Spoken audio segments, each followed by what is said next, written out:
بسم اللہ الرحمن الرحیم نحمده ونصلی علی رسولہ الکریم اما بعد نقل امام الشافعی رحمہ اللہ موقوف علی ابی الدرداء رضی اللہ تعالی عنہ قال من قام لیلتي العیدین محتسبا للہ لم يمت قلبه حین تموت القلوب۔ محترم سامعین کرام، محض اللہ کی عنایت اور فضل سے ہم نے تقریباً رمضان المبارک کو اس سعادت والے، نیکی والے، برکت والے مہینے کو مکمل کر لیا ہے، اور آج یا کل عید الفطر کا اعلان ہو جائے گا۔ یہ مہینہ خاص اللہ کی عنایت، اللہ کا فضل تھا، اور ہم اللہ کا جتنا بھی شکر ادا کریں وہ کم ہے، اور اس کے ساتھ ساتھ ہمیں اپنی کوتاہیوں پر، اپنی غفلتوں پر، اپنی لاپرواہیوں پر اللہ کے حضور معافی بھی مانگنی ہے، اور روزے کی حالت میں ہم سے جو گناہ سرزد ہو گئے، روزے کی حالت میں جو بھول چوک ہو گئی، روزے کی حالت میں ہم سے جو غلط الفاظ زبان سے نکل گئے، ہمیں ان تمام کوتاہیوں پر اللہ سے معافی بھی مانگنی ہے، اور صدقۃ الفطر ادا کر کے اپنے ان روزوں کے کفارے کے طور پر اللہ کے حضور صدقۃ الفطر بھی ادا کرنا ہے، اور اللہ رب العزت سے ہمیشہ یہ دعا کرنی ہے کہ اللہ رب العزت ہمارے ان اعمال کو اپنی بارگاہ میں قبول فرمائے۔ رمضان المبارک کے متصل بعد شوال کا پہلا دن عید الفطر کا دن ہے۔ اللہ رب العزت نے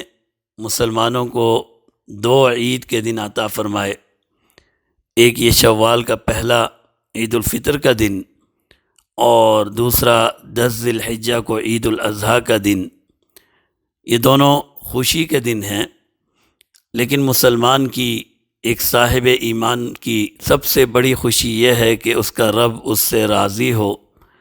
اور وہ اللہ کی قرب میں اور اللہ کی نعمتوں میں زندگی گزارے۔ اسی لیے مسلمان ان دونوں دنوں میں دن کا آغاز اللہ کے ہاں حاضری کے ساتھ اور نماز عید کی ادائیگی کے ساتھ کرتے ہیں۔ عیدین کے ان ایام کے ساتھ ساتھ عید کی راتیں یہ بھی بڑی فضیلت والی ہیں، قبولیت والی ہیں۔ امام شافعی رحمہ اللہ نے یہ جو میں نے آپ کے سامنے روایت پیش کی، ابو الدرداء رضی اللہ تعالیٰ عنہ سے موقوفاً نقل کیا ہے۔ وہ فرماتے ہیں کہ جس نے عید کی دو راتوں کو قیام کیا، انہیں آباد کیا، ان میں اللہ کی عبادت کی، لم یمت قلبہ،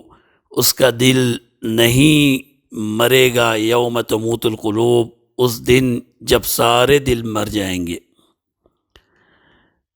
علماء محدثین نے اس سے مراد قیامت کا دن لیا ہے، جب خوف اور ڈر کے مارے سارے اللہ کے سامنے، اللہ کے غضب اور ناراضگی کے سامنے سارے دل گویا کہ اللہ کے خوف سے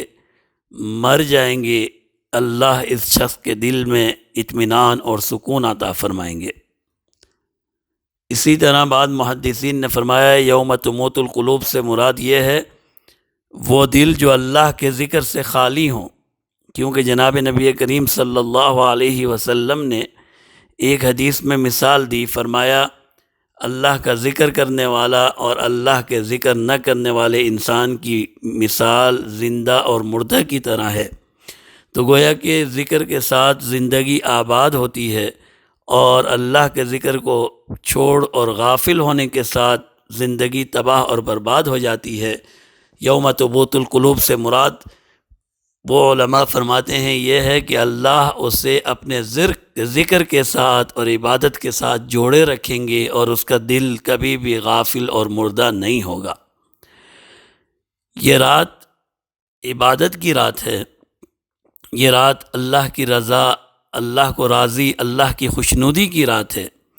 اور علماء میں محدثین نے، سارے علماء نے اس بات پر تقریباً اتفاق کیا ہے کہ اس رات کو عبادت میں گزارنا مستحب ہے۔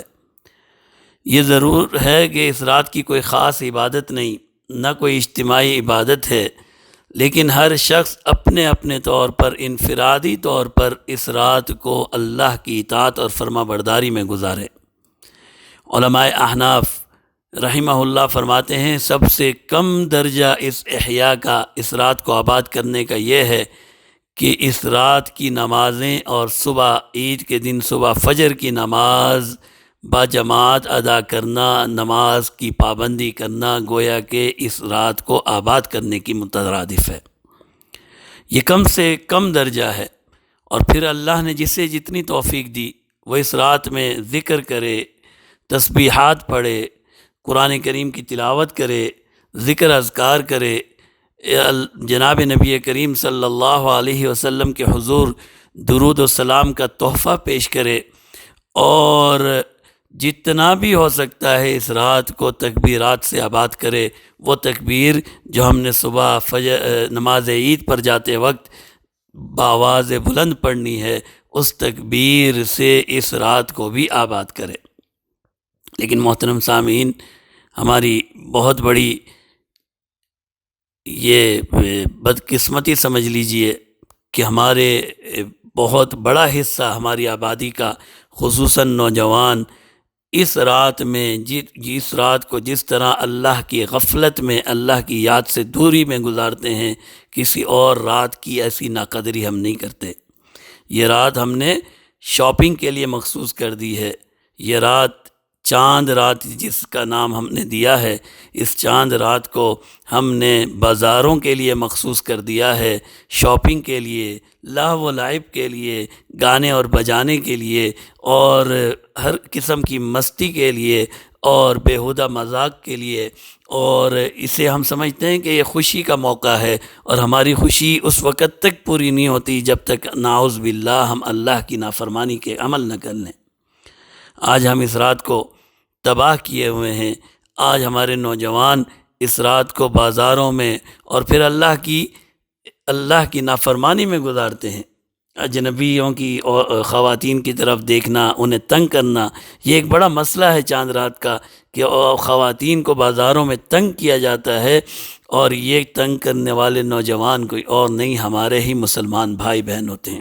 ہمارے ہی مسلمان بھائی ہوتے ہیں۔ اس رات کو عبادت میں گزاریے، جس طرح آپ نے پورا رمضان المبارک اللہ کی عبادت اور اطاعت میں کیا ہے، گزارا ہے، اسی طرح یہ رات اور نماز عید یہ اس بات کا شکر ہے کہ اللہ تو نے ہمیں عبادت کی توفیق عطا فرمائی۔ امام شافعی رحمہ اللہ فرماتے ہیں کہ ہمیں یہ بات معلوم ہوئی ہے کہ 5 راتیں ایسی ہیں جس میں اللہ کے ہاں جو دعا کی جائے قبول ہوتی ہے، ان میں سے 2 راتیں یہ عیدین کی راتیں بھی ہیں، عید الفطر اور عید الاضحیٰ کی رات۔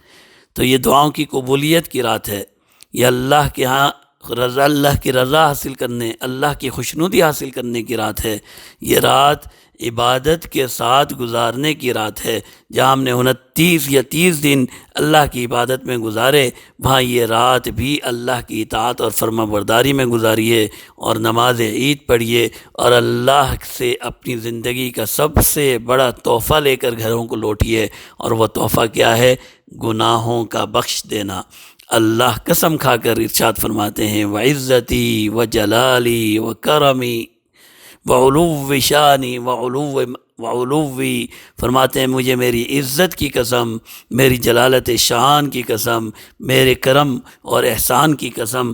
میں ان لوگوں کو جو نماز عید کے لیے آئے ہیں انہیں بخش دوں گا۔ 4 چیزوں کی قسم کھا کر اللہ نے بخشش کا وعدہ کر رکھا ہے، تو اتنے ہی بڑے رات کو اور اتنے بڑے دن کو ضائع مت کیجیے۔ بہت سے ساتھی ایسے ہوتے ہیں ساری رات یا اکثر حصہ بازار میں گزار کے سو جاتے ہیں، اور بڑی مشکل سے نماز عید میں پہنچتے ہیں، اور نماز فجر کا تو کہنا ہی کیا، نماز فجر کو تو قضا کر چکے ہوتے ہیں۔ تو یہ راستہ، یہ طریقہ، اس طرح سے چاند رات کو ضائع کرنے کا یہ طریقہ مناسب نہیں ہے۔ جس طرح ہم نے رمضان المبارک کو عبادت میں گزارا، چاند رات کو بھی اللہ کی عبادت میں، اطاعت میں، اگر عبادت اور اطاعت میں نہیں بھی گزار سکتے تو کم سے کم اتنا تو کیجئے کہ اس رات کو اللہ کی نافرمانی میں نہ گزاریں۔ اللہ رب العزت ہم سب کو صحیح فیصلے کرنے کی توفیق عطا فرمائے اور اعمال صالحہ اختیار کرنے کی توفیق عطا فرمائے۔ وآخر دعوانا ان الحمد للہ رب العالمین۔